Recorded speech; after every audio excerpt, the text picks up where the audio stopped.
Petit coup d'œil sur les aspects économiques de la profession.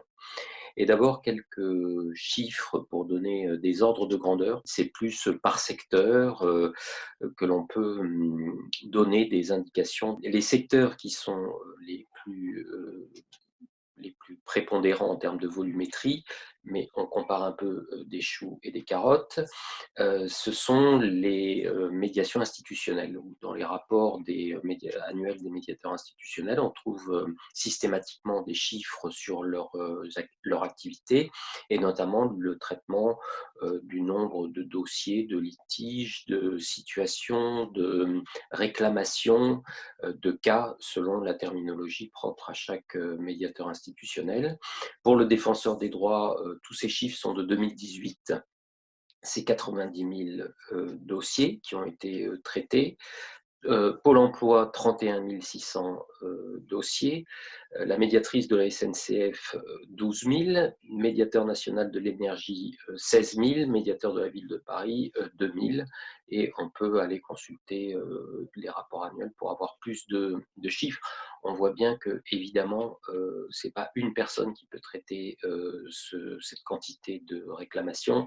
C'est à chaque fois une personne entourée d'une équipe, et parfois d'une très grosse équipe, comme le défenseur des droits. Ensuite, on a la médiation pénale qui représente environ 23 000 médiations par an, et la médiation familiale conventionnée, c'est un chiffre qui ne vaut que pour la médiation familiale conventionnée et qui émane de la CAF, c'est environ 22 000 médiations par an, et environ un tiers qui provient des médiations judiciaires. Donc, on le voit dans le judiciaire familial, on a 7 000 mesures de médiation pour environ 350 000 affaires soumises à la justice. Donc, vous voyez un rapport d'à peu près 2%, si je ne me trompe pas, de 2,5%.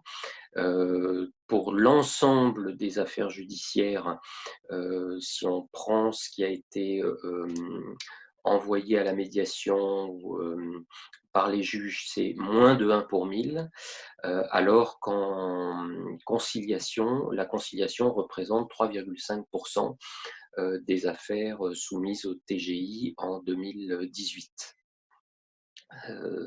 Voilà, alors là, on reste quand même sur des plusieurs milliers de médiations. Dans la médiation généraliste, médiation des affaires, médiation du travail, l'unité de mesure, c'est plutôt la dizaine de cas. Il y a très peu de publications de statistiques. Il y a deux centres qui publient, à ma connaissance. Il y a le médiateur des entreprises, dont les interventions sont gratuites, qui peut être saisi gratuitement par les entreprises et qui est rattaché au ministère de l'économie et des finances, et qui fait état d'un petit millier de saisines par an, et le CMAP, dont les interventions sont payantes, qui fait état, lui, régulièrement de statistiques qui sont en progression, mais qui atteignent difficilement 300 médiations par an, vraiment sur cet ordinateur.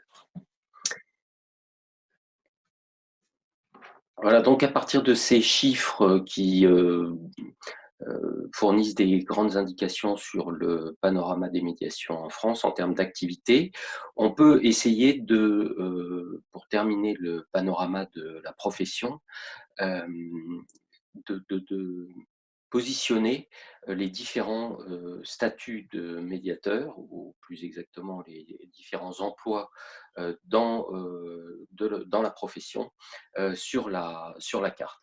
Alors, on a des situations de médiateurs salariés ou sous statut.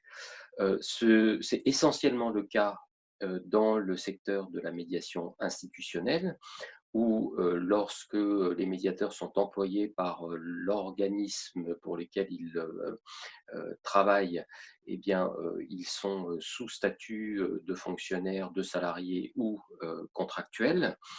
Donc c'est beaucoup le cas dans la fonction publique, dans la fonction territoriale et dans les grandes entreprises.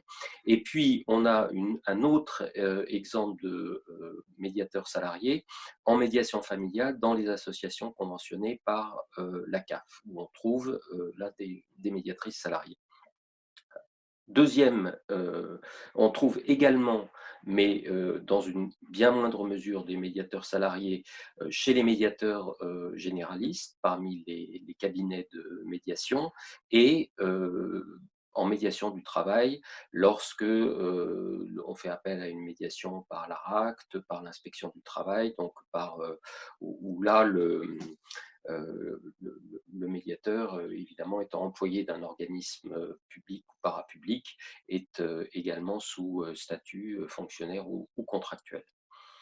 Et puis, mais dans ces ensembles, médiation généraliste, médiation des affaires, médiation du travail, le statut largement majoritaire, c'est celui de libéral. Très peu de statistiques hein, sur tout ça. Je répète ce que je disais tout à l'heure. Si on n'a pas de statistiques ou peu de statistiques sur le nombre de médiations, on a encore, je dirais, moins de vision d'ensemble et de statistiques fiables sur le nombre de médiateurs, salariés, libéral. On a là que des indications. Alors, en ce qui concerne les libéraux, on peut avoir une estimation au travers des listes des médiateurs inscrits auprès des cours d'appel, et en particulier en prenant celle de la Cour d'appel de Paris, qui est la plus importante, disons, en nombre en France. Et en plus, sur cette liste se sont fait inscrire pas mal de médiatrices ou de médiateurs ou d'organismes de médiation qui sont localisés en fait en région. Donc cette liste comprend environ, j'en ai pas fait le dénombrement exact parce qu'il y a beaucoup de redondance dans cette liste, mais elle comprend environ 700 mentions. Donc on voit que en termes de personnes qui se font inscrire sur les listes des cours d'appel de Paris, donc qui peuvent justifier d'une formation sérieuse de médiation, eh bien, on a environ 700 personnes. Et c'est vraiment le gros de la force de travail en médiation généraliste, médiation des affaires et médiation du travail.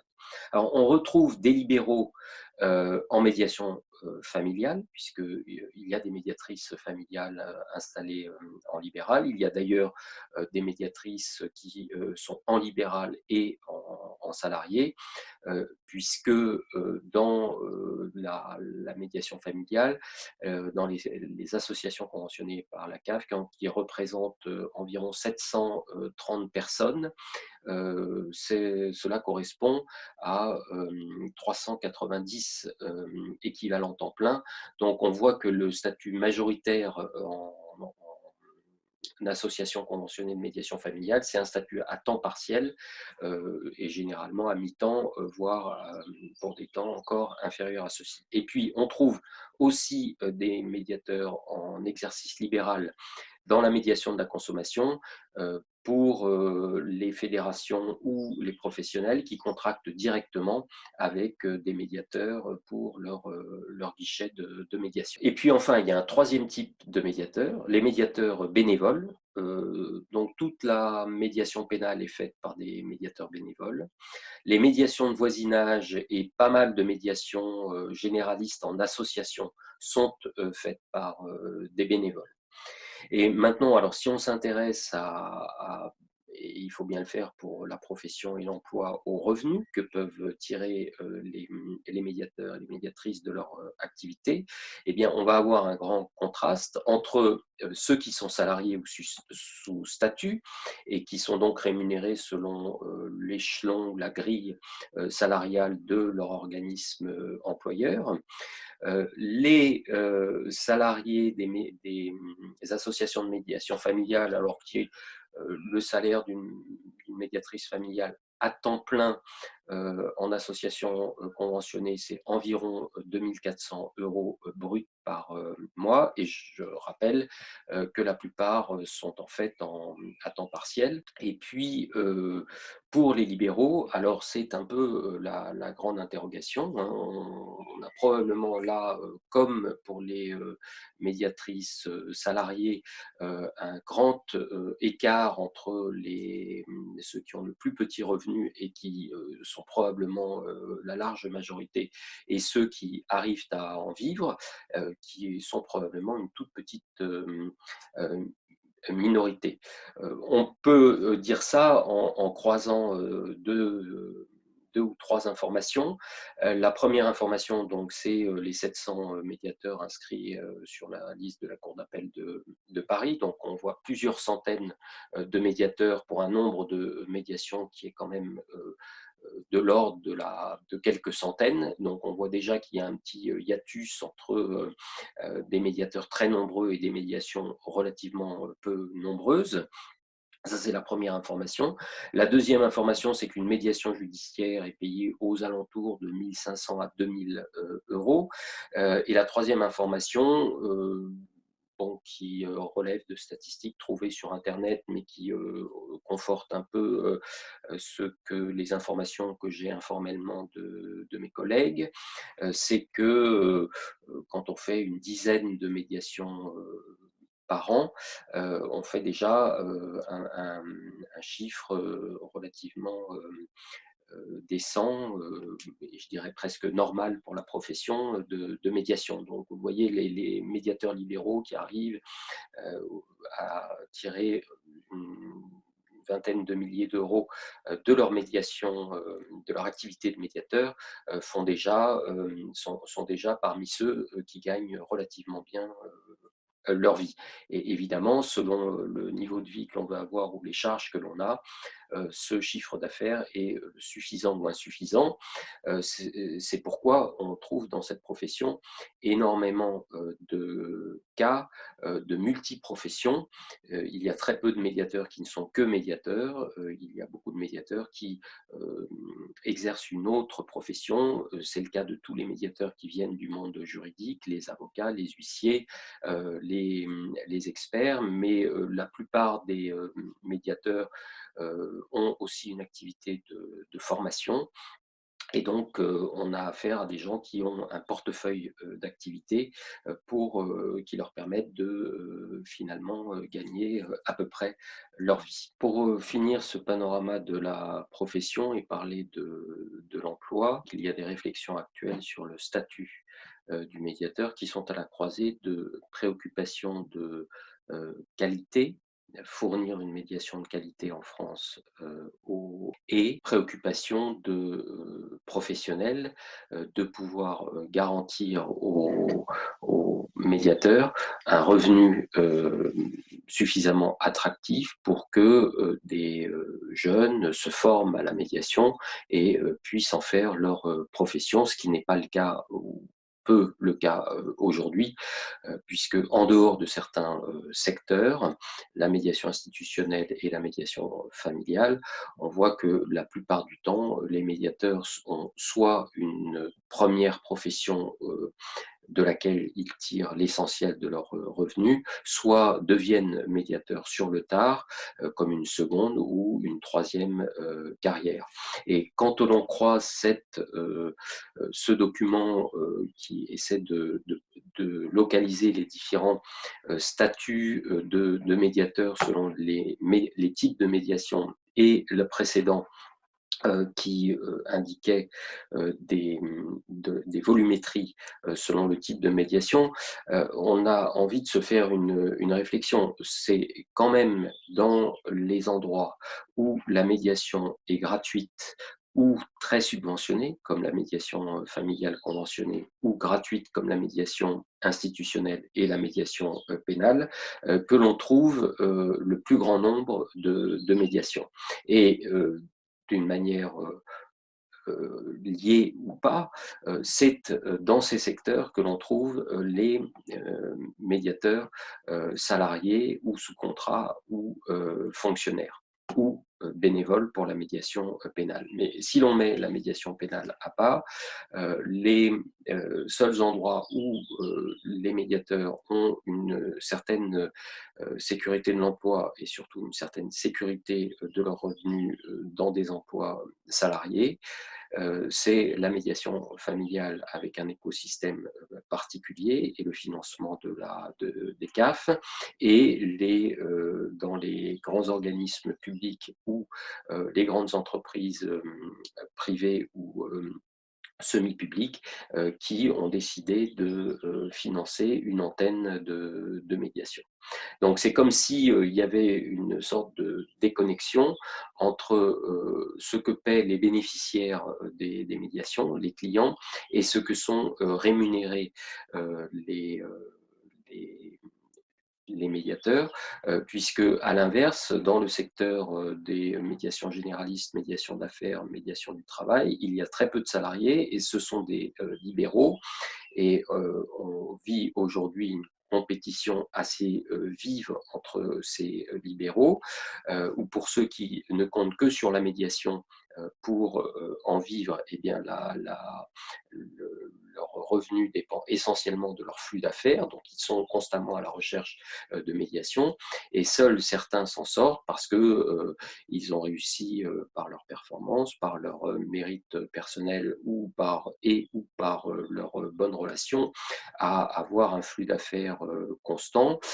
Donc, toutes ces indications montrent que la médiation en libéral est une activité peu rémunératrice, sauf pour certains cas très exceptionnels.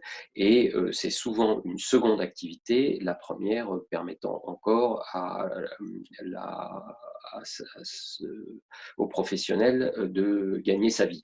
Euh, et c'est pourquoi donc il y a des réflexions sur actuellement menées par la plateforme Médiation 21 qui répond à Justice 21 et qui a récemment fait paraître un livre blanc de la médiation où parmi les propositions de cette réunion d'associations de médiation de médiateurs, une des propositions, c'est la création d'un statut de médiateur qui protégerait la profession de manière à ce que les flux d'activité se dirigent vers des médiateurs euh, repérés comme tels, sous statut, et qu'en contrepartie, il y ait une garantie de la qualification de ces médiateurs. Voilà les réflexions les plus actuelles sur la profession.